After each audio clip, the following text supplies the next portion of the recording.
In May of 1999, over 5,000 Pakistani soldiers crossed the line of control in Kargil into India's side in an abrupt assault on international peace.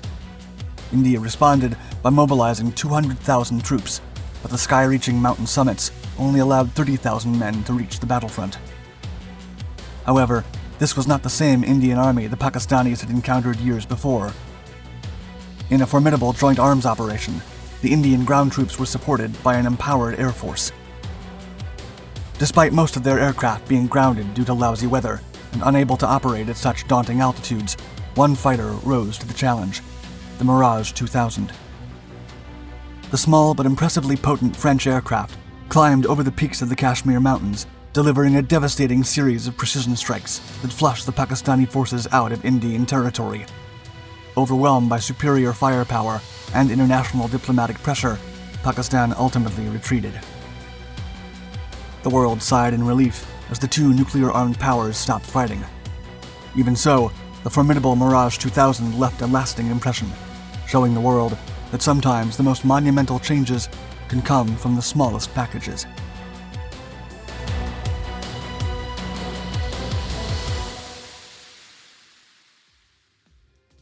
Compact destruction. The Dassault Mirage 2000 is a peculiar-looking aircraft. It almost looks as if someone took an F-16 fighting Falcon and squeezed it into a smaller and shorter warplane. Its appearance is no accident. The Mirage 2000 was designed to be compact and light, delivering as much potency as possible from a single-engine configuration.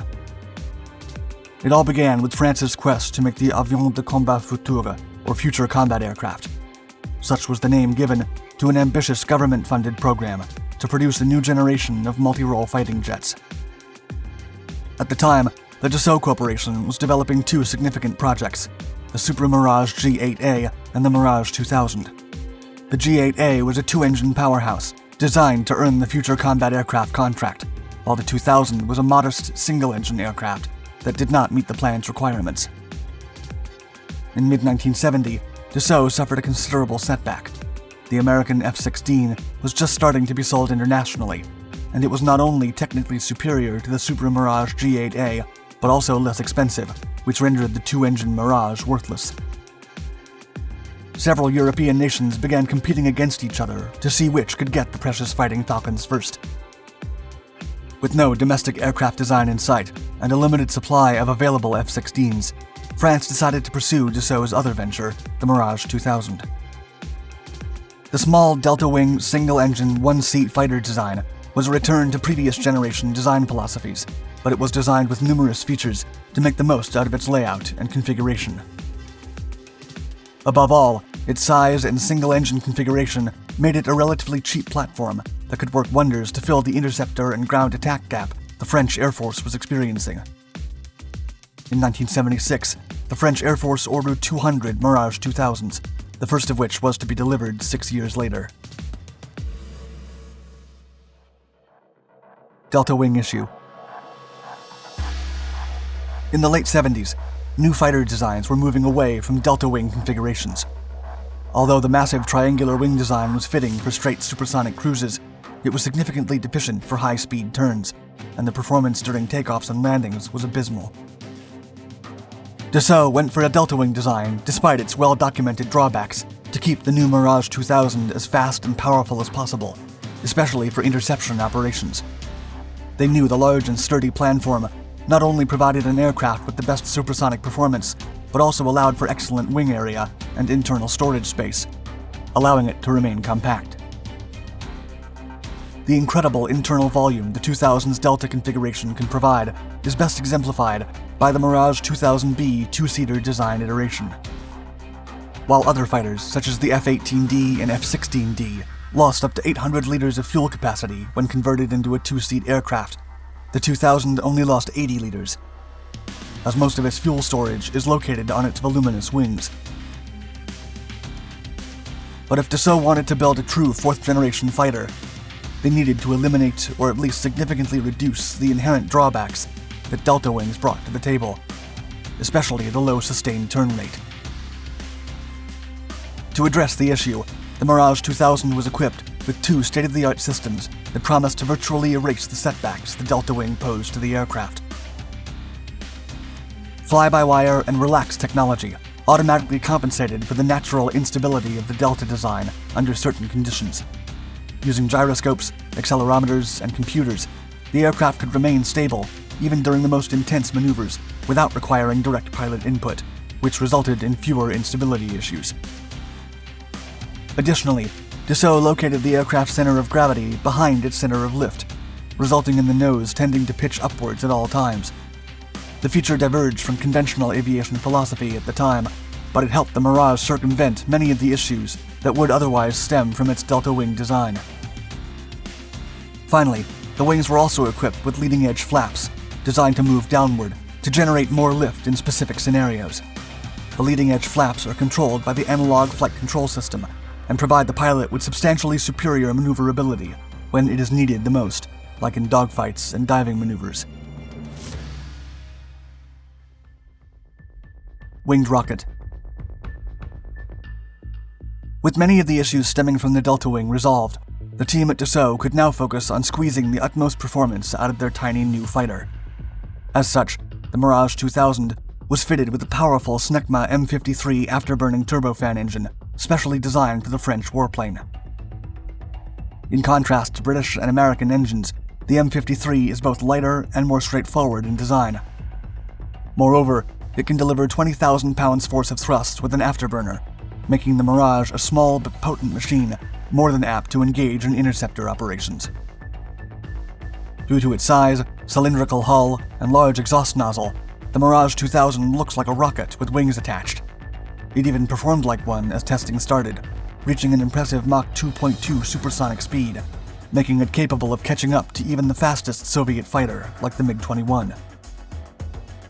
As for its destruction capabilities, the aircraft is equipped with 9 hardpoints for mounting various weapons. 5 hardpoints are underneath the hull, with 2 additional hardpoints under each wing. In addition, the standard Mirage 2000 comes with 2 DEFA 5.54 30mm revolver-type cannons with 125 rounds each, and the autocannons can fire at a rate of 1,800 rounds per minute. In 1986, the French Air Force created a nuclear strike-capable version of the aircraft, named Mirage 2000N. The new iteration became the backbone of the French Air-based Strategic Nuclear Deterrent Program, armed with the earth-shattering Air Sol Moyenne Portée nuclear air-launched cruise missile. The nuclear warhead had a particular role in France's atomic doctrine. It was meant to function as a pre-strategic weapon, the last resort warning shot before full-scale employment of strategic nuclear weapons in a nuclear Armageddon. Thanks to its speed, low cost, and improved stability, the Mirage 2000 became a vital asset for the French Air Force, and a formidable platform for hundreds of airborne weapon systems, ranging from autocannons to nuclear cruise missiles. Combat operations. Greece, Egypt, Peru, the United Arab Emirates, Taiwan, and even Brazil have imported numerous Mirage 2000s over the years, while France used the aircraft in combat during the Gulf War, the Bosnian War, and the Kosovo War. The French later used the Mirage 2000 in the Afghanistan War to perform precision attacks with laser-guided bombs as part of the International Security Assistance Force. On October 8, 1996, a Greek Mirage 2000 fighter jet was believed to have been the fighter that shot down a Turkish F-16D over the Aegean Sea after firing an R-550 Magic II air-to-air missile. However, the claims have not been officially confirmed. Meanwhile, the United Arab Emirates has also flown the 2000 into combat, participating in the Gulf War, the conflict in Libya, and the intervention in Yemen. That said, no nation has shown the raw combat prowess of the Mirage 2000 as India during the Kargil War. In 1999, Pakistani soldiers breached the Indian side of the line of control in Kargil, pretending to be Kashmiri militants. After discovering that Pakistan was behind the attacks, India immediately deployed a massive joint operation. As Indian troops fought in the treacherous summits of the Jammu-Kashmir region, they were supported by several squadrons of Mirage 2000s, who performed over 500 sorties and carried out 240 airstrikes on Pakistani targets, using mainly guided bombs. The clash over the mountain was the first time in history that combat aircraft performed strikes at such altitudes, and the world watched the events unravel with considerable alarm, fearing the battle could devolve into a nuclear conflict at any time. Fortunately, the air superiority awarded to India by the influential Mirage 2000s and their skilled pilots quickly routed most of the Pakistani forces in the region, while international diplomatic pressure forced them to abstain from further attacks. In the end, India suffered over 1,800 casualties during the battle, while Pakistani authorities claimed they lost close to 4,000 men to the Indian joint operation. Overall, the Mirage went from being a small, low-cost Plan B initiative to a remarkable and influential asset for France and its allies around the world, and one of the few planes tasked with deterring a full-fledged nuclear Armageddon.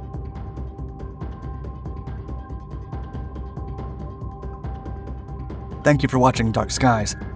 For more exciting military content, don't hesitate to click on your screen and check out our other Dark Documentaries channels, where we delve into the fiercest battles of modern history and the groundbreaking technology that changed the course of the world.